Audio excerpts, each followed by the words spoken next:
Hi students, ये circuit theory का एक क्वेश्चन है जो कॉम्पिटिटिव एग्जाम में पूछा जा सकता है। मैंने अक्सर देखा है कि इस क्वेश्चन के बारे में अगर किसी से पूछते हैं तो उनके पास इसका केवल डायरेक्ट आंसर होता है, जबकि ये आंसर कैसे आया, इसका सॉल्यूशन क्या है, उनको कुछ भी पता नहीं होता है।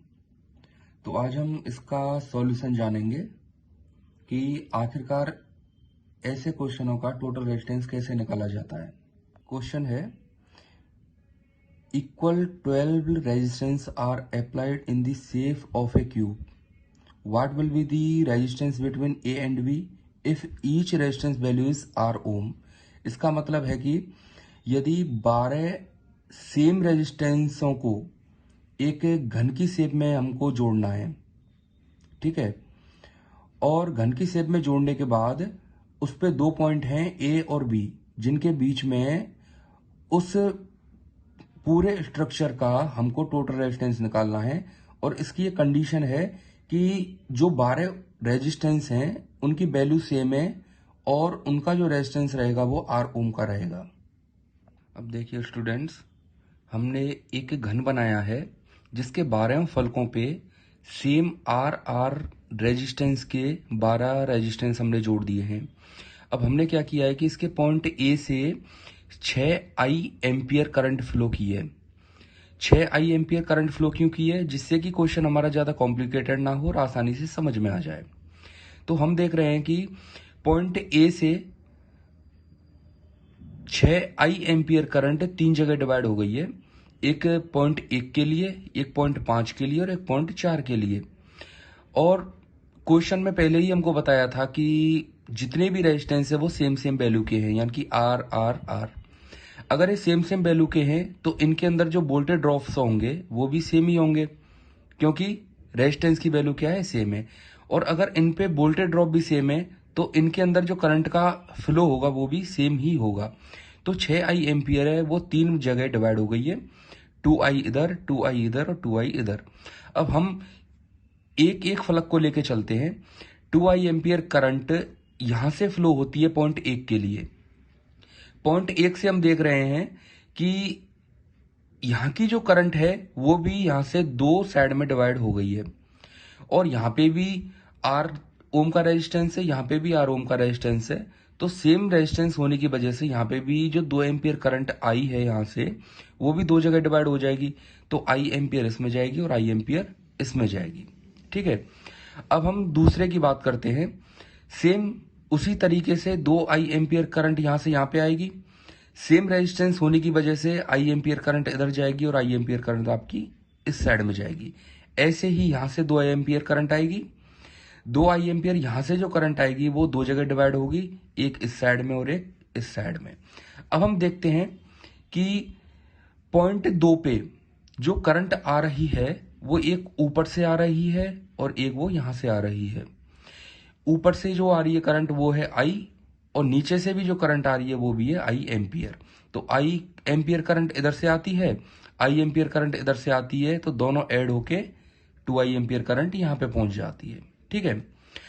पॉइंट 5 से जो करंट आई नीचे की तरफ आएगी और पॉइंट 4 से जो करंट आएगी वो इस पॉइंट पे आके जुड़ जाएगी, आई एम्पियर इधर से, आई एम्पियर इधर से। तो ये टोटल कितना पहुंची, 2 एम्पियर करंट।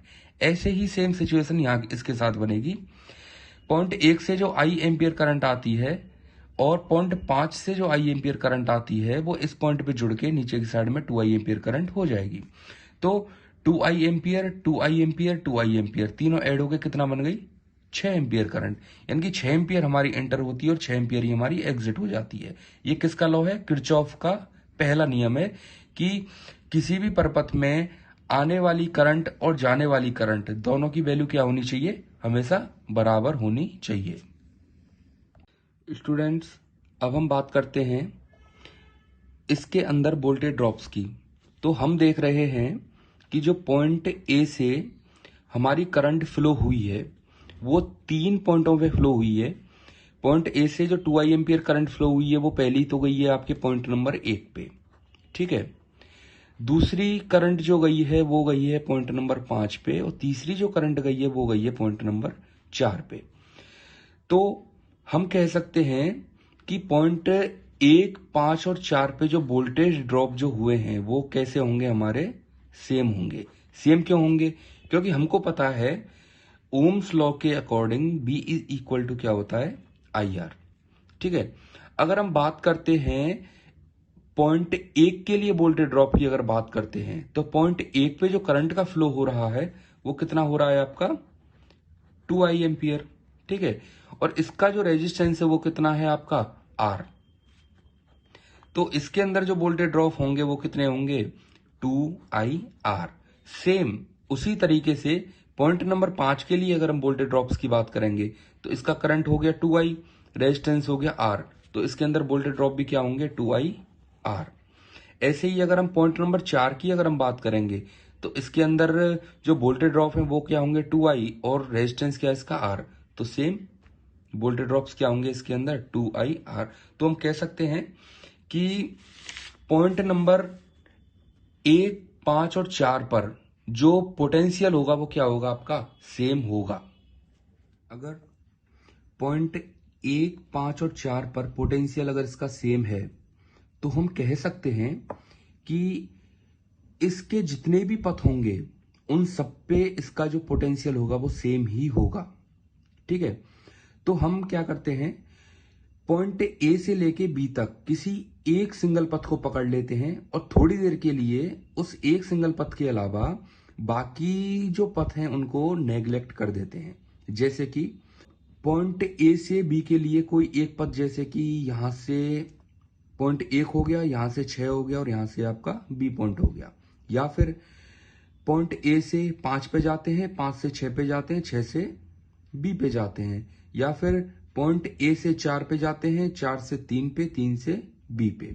तो ये जितने भी पथ होंगे वो सब सेम क्वांटिटी में ही वोल्टेज ड्रॉप्स करेंगे। ठीक है। इन सब पथों पर वोल्टेज ड्रॉप्स अगर सेम है तो हम कह सकते हैं कि इन जितने भी पथ होंगे इन सभी का रेजिस्टेंस भी एक दूसरे के इक्विवेलेंट ही होगा, यानी कि समान ही होगा।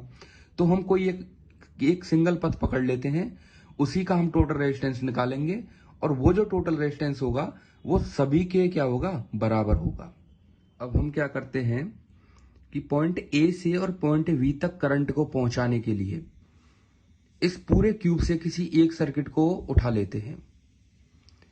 तो हमने जो सर्किट यूज में लिया है वो है, ए पॉइंट से करंट चलेगी पॉइंट 4 के लिए, 4 से करंट चलेगी पॉइंट 3 के लिए, और 3 से जो करंट चलेगी वो सीधा आउटपुट में चली जाएगी। और पॉइंट ए और पॉइंट बी के बीच में हमने एक बैटरी लगा दी है जिसका जो वोल्टेज होगा वो क्या होगा आपका, VT। तो हम क्या करेंगे, यहाँ पे किरचॉफ का सेकंड लॉ यूज में लेंगे। किरचॉफ का सेकंड लॉ क्या होता है कि जो टोटल जो वोल्टेज होते हैं वो हर एक रेजिस्टेंस के वोल्टेज ड्रॉप्स के एडिशन के बराबर होते हैं। तो हमने यहां पे लिख दिया इसके बैटरीज के वोल्टेज क्या है, BT। और माना कि जो ये रेजिस्टेंस हैं इनमें पहला जो रेजिस्टेंस है इसके वोल्टेज हमने मान लिए B1, इसके मान लिए B2 और इसके मान लिए B3। ठीक है। अब हम क्या करते हैं, यहाँ पे ओम का लॉ लगाते हैं। ओम का लॉ क्या होता है, B is equal to IR। B is equal to IR। अब ये वाला फॉर्मूला इस पूरे कंप्लीट सर्किट के लिए हम अप्लाई करते हैं। तो सबसे पहले हम इसके लिए लगाएंगे, B is equal to IR करेंगे तो I और R क्या होगा यहाँ पे, टोटल रेजिस्टेंस। क्योंकि ये जो पूरा सर्किट है ये इस पूरे सर्किट के इक्विवेलेंट है, यानी कि इस पूरे सर्किट की क्या है, समान है। तो हम क्या करेंगे, यहाँ पे R की जगह क्या आ जाएगा, RT। अब हम बात करेंगे पहले वोल्टेज लेवल के लिए, यानी कि B1 के लिए। B1 के लिए जो रेजिस्टेंस हमने मान लिया है वो क्या रहेगा, R1 मान लिया, यहाँ पे R2 मान लिया, यहाँ पे हमने क्या मान लिया, R3। अब ये जो सर्किट है ये किस में है, सीरीज में है। तो सीरीज में करंट हमने I ले ली है। ठीक है। अब हम यहां से I की वैल्यू पुट करते हैं। जो टोटल करंट हमारी थी वो कितनी थी हमारे पास, 6I। यहां से कितनी करंट चल रही थी, 6I। तो टोटल रेजिस्टेंस के लिए जो करंट आएगी वो क्या होगी आपकी, 6I। तो ये क्या हो गया आपका 6IRT, यानी कि BT की जो वैल्यू होगी, B बराबर क्या होता है, IR। ठीक है। B इज इक्वल टू हो गया आपका IR। ठीक है। तो B बराबर क्या हो जाएगा, कंप्लीट वोल्टेज के लिए करंट कितनी है आपकी 6I और रेजिस्टेंस क्या हो जाएगा इसका RT, तो 6IRT। ऐसे ही R1 के लिए यानी कि B1 के लिए अगर हम बात करेंगे तो यहां पे करंट क्या थी 2 एम्पियर यानी कि 2I थी यहाँ पे करंट, और रेजिस्टेंस क्या था इसका R, तो यहाँ पे कंप्लीट वोल्टेज ड्रॉप जो होंगे वो क्या होंगे 2IR। ठीक है, अब हम सेकंड के लिए बात करते हैं, तो सेकंड के लिए जो थी करंट क्या थी इसके लिए I और रेजिस्टेंस क्या था इसके लिए R, तो इसके लिए जो वोल्टेज ड्रॉप्स होंगे वो क्या होंगे IR। ऐसे ही B3 के लिए हम बात करते हैं, तो B3 के लिए रेजिस्टेंस क्या था R, करंट थी 2I, तो B is equal to IR के अकॉर्डिंग यहाँ पे जो वोल्टेज ड्रॉप्स हो जाएंगे वो क्या होंगे 2IR। ठीक है, अब हम क्या करते हैं इन सबको ऐड कर लेते हैं, क्योंकि ये आपका 2IR है, ये IR है और ये 2IR है, तो 2 4 और एक 5, तो 5IR, और इस साइड में क्या चलेगा आपका 6IRT is equal to 5IR। ठीक है, अब यहां से हम क्या करेंगे, हमको क्या निकालना है, स्टार्टिंग में हमको क्वेश्चन में क्या बोला था कि टोटल रेजिस्टेंस आपको निकालना है पॉइंट A और पॉइंट B के बीच का, तो टोटल रेजिस्टेंस हमने क्या माना था RT, जो हमने यहां पे लिया हुआ है, तो RT की वैल्यू हम निकालेंगे, तो 6I का क्या लग जाएगा इस साइड में भाग, तो 5IR अपॉन 6I।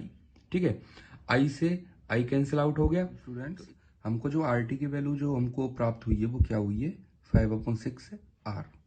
अब देखिए ये वाला जो क्वेश्चन है ना, ये इसके अलावा दो तरीके से और पुट किया जाता है। ठीक है, एक तो होता है कि ये कोई अपना क्यूब है जिसके सेम क्वेश्चन रहेगा कि 12 रेजिस्टेंस होंगे, सेम वैल्यू के होंगे, लेकिन अंतर केवल क्या रहेगा कि एक तो हम जो टोटल रेजिस्टेंस है हमको निकालनी है केवल इसकी एक फलक पे, केवल इसके फेस की टोटल रेजिस्टेंस निकालनी है। अगर इसके बीच में हम बैटरी को लगा दें तो इसका टोटल रेजिस्टेंस क्या होगा।